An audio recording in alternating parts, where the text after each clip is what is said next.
திரு விஜய் அவர்கள் இதே ட்ரெஸ் கோட போடுறாங்க. ப்ரௌன் பேண்ட் ஒயிட் ஷர்ட் நான் பல நேரம் போடுறேன். நீங்க பழைய ஃபுட்டேஜ் எல்லாம் பாருங்க. அப்படியாங்கண்ணா அண்ணா நீங்க காப்பை கூட கேட்டா எப்படிங்கண்ணே? எப்பவுமே போட்டிருக்கேன். நான் ஒரே பக்கம் தான் இருக்கேன். ஜனநாயகம் ஜெயிக்கும்ண்ணா. பணமெல்லாம் எப்பவும் ஜெயிக்காது. ஜனநாயகம் ஜெயிக்கும். ஒயிட் ஷர்ட் பாலிடிக்ஸ் வந்ததுக்கு அப்புறம் அதனால ப்ரௌன் பேண்ட் ஒயிட் ஷர்ட் நான் பல நேரம் போடுறேன். நீங்க பழைய ஃபுட்டேஜ் எல்லாம் பாருங்க.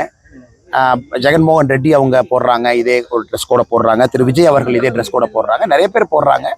நான் என்னோட போலீஸ்ல இருந்து வெளியே வந்ததுக்காக அது எப்பவுமே கூட இருக்கணும், காக்கி இருக்கணுங்கிறக்காக பெரும்பாலும் 9 out of 10 டைம்ஸ் வந்து ப்ரௌன் பேண்ட் தான் அதிகமாக நான் பயன்படுத்துறேங்கன்னா இதுக்கும் வேற எந்த குறியீட்டுக்கும் சம்பந்தம் இல்லை.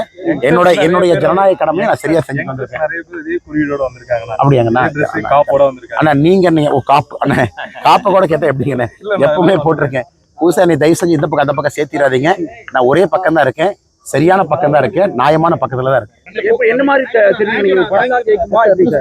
ஜனநாயகம் ஜெயிக்கும்ண்ணா. பணமெல்லாம் எப்பவும் ஜெயிக்காது. ஜனநாயகம் ஜெயிக்கும்.